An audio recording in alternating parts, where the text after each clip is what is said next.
전한 거룩한 복음입니다. 주님 영광하소서.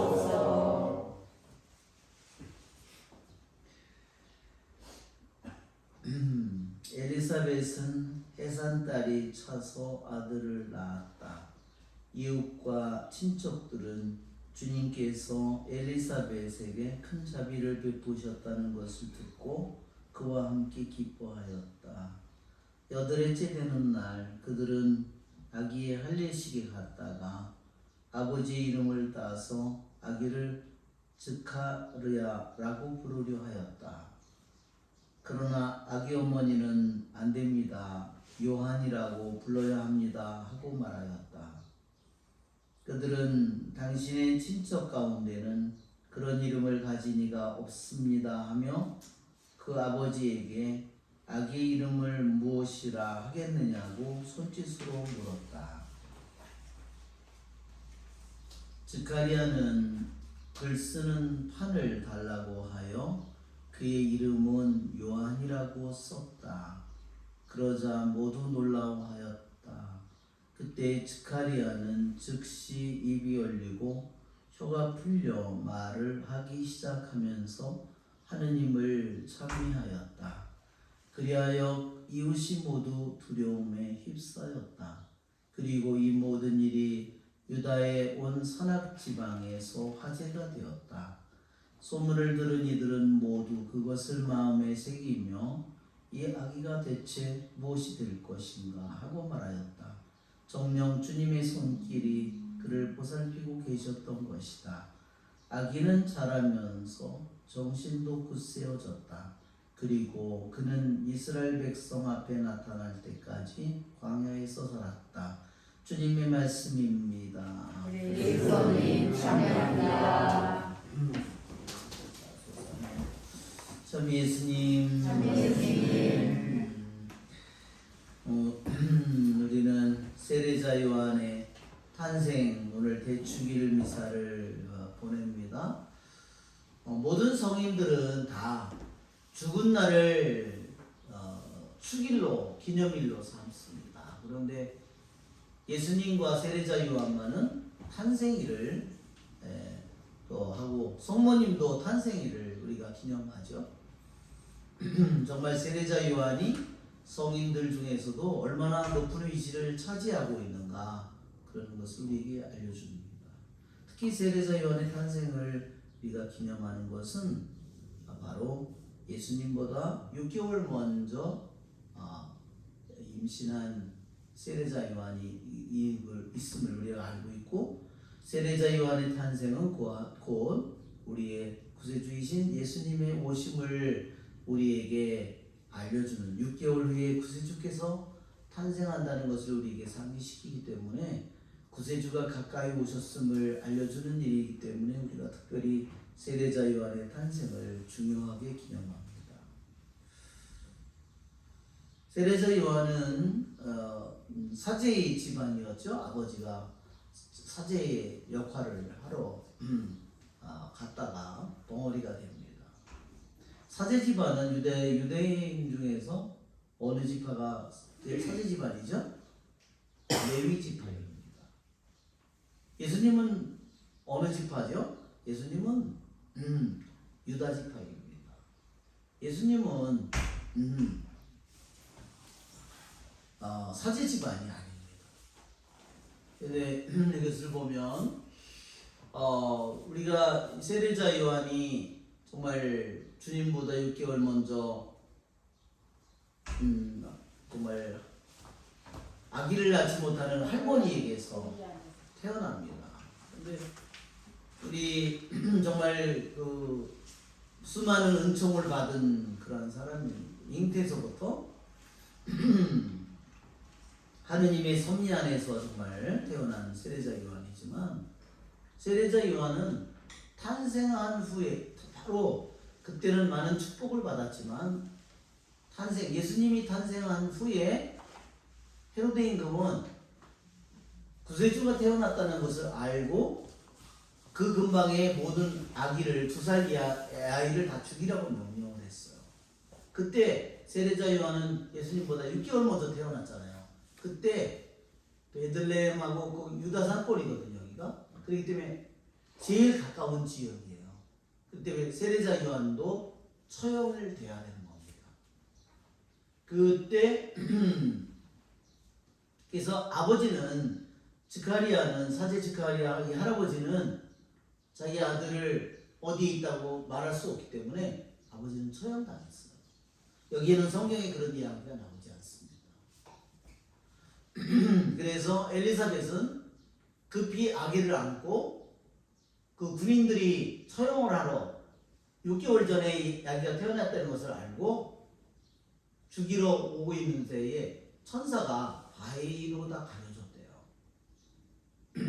그리고 그 다음에 이제 아버지는 처형당해서 죽었고 엄마는 아기를 데리고 이제 숨었죠. 여기 오늘 복음에 보면 우리는 그는 이스라엘 백성 앞에 나타날 때까지 광야에서 살았다. 그가 자기 집으로 가면 다 엘리사벳도 둘 다 처형되는 거기 때문에 사람이 살지 않는 광야에 가서 동굴 속에서 몇 살까지 살았냐면 말하자면 30살 광야에 거의 그때까지 20몇 년을 광야에서 살았어요. 그것이 바로 세례자 요한의 정말 천사를 통해서 스가랴가 사제 직분을 수행할 때 이제 아기를 가질 거라고 그렇지만 아버지는 그 말을 믿지 못해서 벙어리가 되고 그 아기가 태어나서 너무너무나 기뻐 오늘 하는 복음에 이 내용이 나오지만 그 이후에 아버지는 금방 목숨을 잃게 되었고 이 엄마하고 할머니 이 엘리사벳하고 세례자 요한은 숨을 죽이면서 광야에서 살았습니다.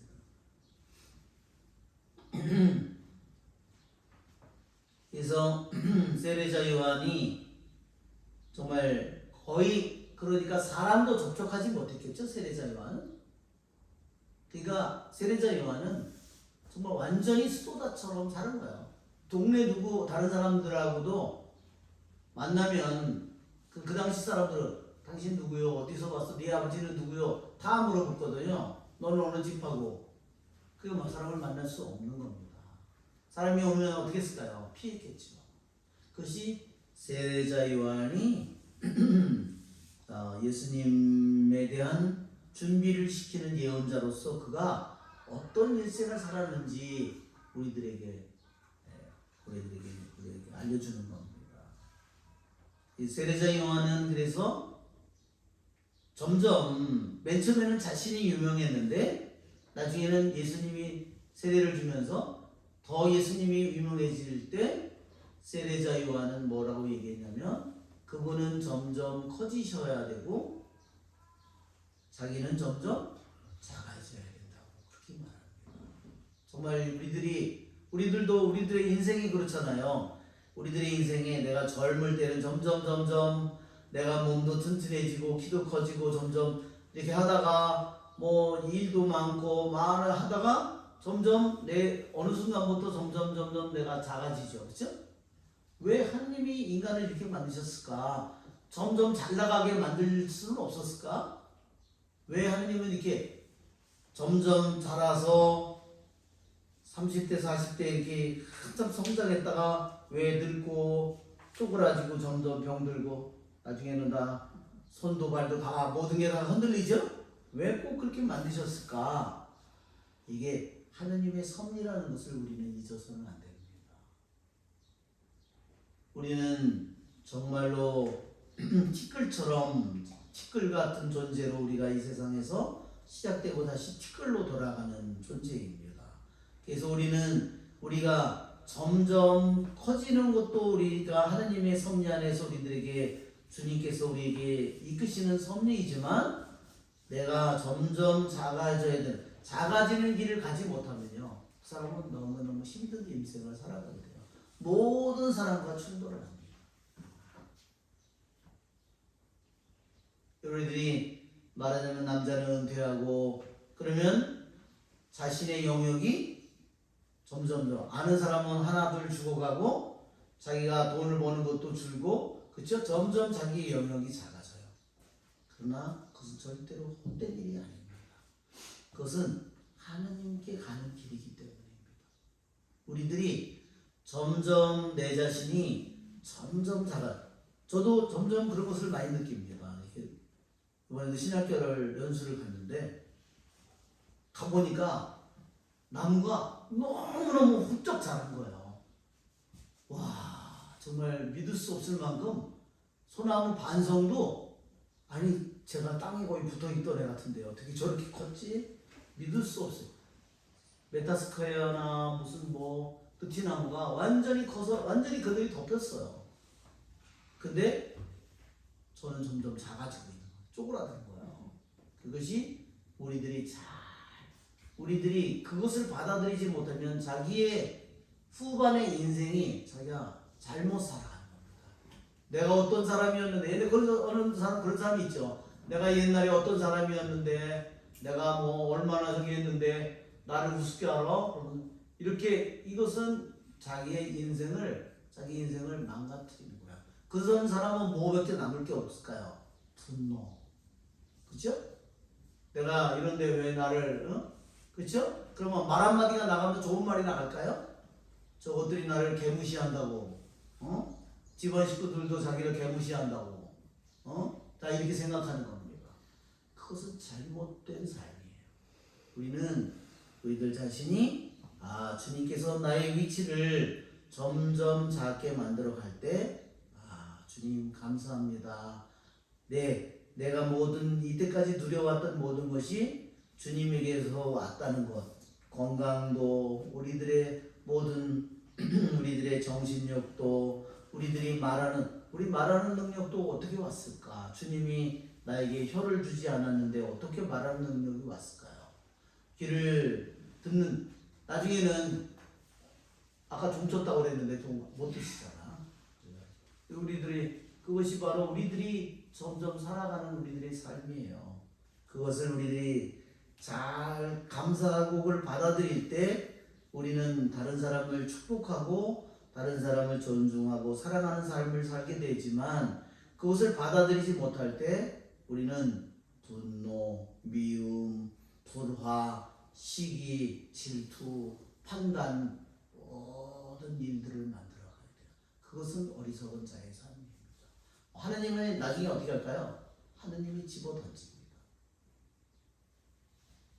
왜? 자기 스스로 내려오면 점점 내려왔다면 제 완성을 이루겠지만 조금씩 내려왔어야 되는데 안 했으면 하느님이 그 자리까지 가도록 만들어요. 우리를 집어던지는 겁니다. 그때는 정말로 너무 끔찍한 일이죠. 그러니까 우리는 세례자 요한이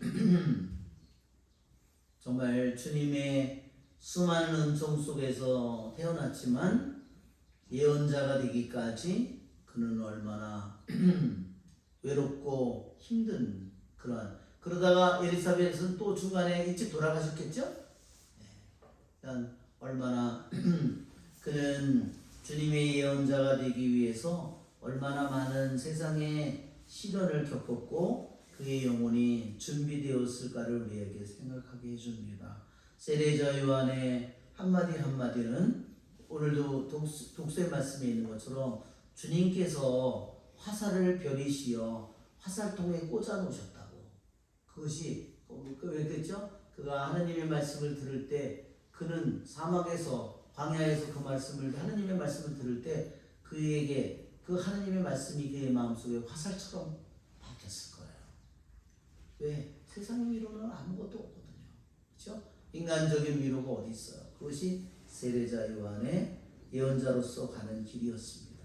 자, 오늘 우리 세례자 요한을 통해서 주님의 오심을 준비시킨 이 예언자를 우리 함께 감사드리며 우리 기쁜 마음으로 기사를 봉헌합니다.